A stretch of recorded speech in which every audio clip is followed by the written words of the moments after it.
आज काय, आज पाईपलाईन. अरे हॅलो ना पब्लिक. आज काय नाही, आज लेवलमध्ये सगळे पैसे घालून झाले होते आणि तरीसुद्धा अकाउंटला खूप सारे पैसे पडून होते. मग काय केली फादरशी चर्चा आणि आता पैसे घालायचे कुठे. मग काय थेट गाठलं पाईपांचं दुकान आणि घेतली ना गाडी बोलावून. गाडी पण आपल्या मित्राचीच होती, त्याच्यामुळे कमी याच्यात झाली. मग पैसे जास्त म्हणून काय कुठे उधळणार का मी. पाईप वगैरे जे आपली मोजून वगैरे घेतले होते तेवढी सगळी संख्या घेतली, भरली गाडी आणि आणली इकडे. पाईप वगैरेंच्या अगोदरच आपण खोदून वगैरे ठेवलं होतं जिथे आपल्याला पाईपलाईन गाडायची होती.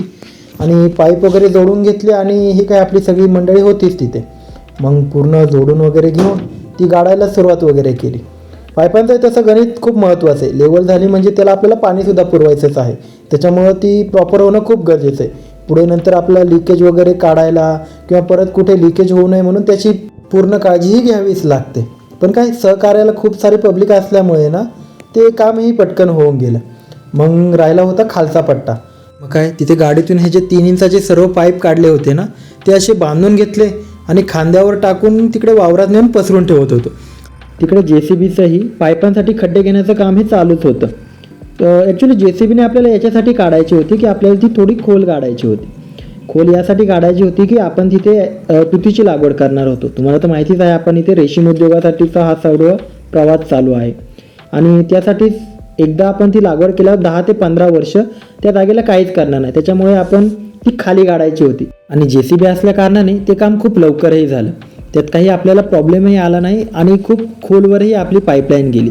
बाजूला मी तुम्हाला दाखवलं असेल की तिथे आपण खूप मोठ्यानं असं गटर टाईप केलं आहे. याला चर म्हणतो आम्ही. या चरामधून जे पाणी साचणार आहे एक्स्ट्रावालं ना ते आपोआप या पाईपांद्वारे ना शेवटच्या कोपऱ्यात जाणार, जेणेकरून ते आपल्या वावरामध्ये ना मुरणार नाही आणि आपल्या रोपांना चांगली वाढ भेटेल. हे करणं खूप गरजेचं होतं, कारण की पाणी काढून देणं वावरामध्ये जास्त पाणीही काही कामाचं नसतं, त्याच्यामुळे ते आपल्याला काढूनच द्यायचं होतं.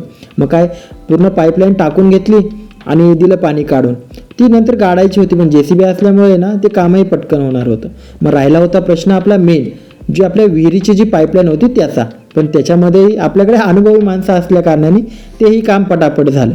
आता तुम्ही म्हणशाल ते पाईप लावत होते तू काय करत होता. अरे मीच तर मेन काम करत होतो. हे जे पाईप आहे ना हे मीच त्यांना मांडून देत होतो. ते फक्त त्यांना सुलोचन वगैरे लावून पाईप जे आहेत ना ते जोडून घेत होते. पण असे एक एक पाईप जोडूनच ना आपली पूर्ण पाईपलाईन होणार होती.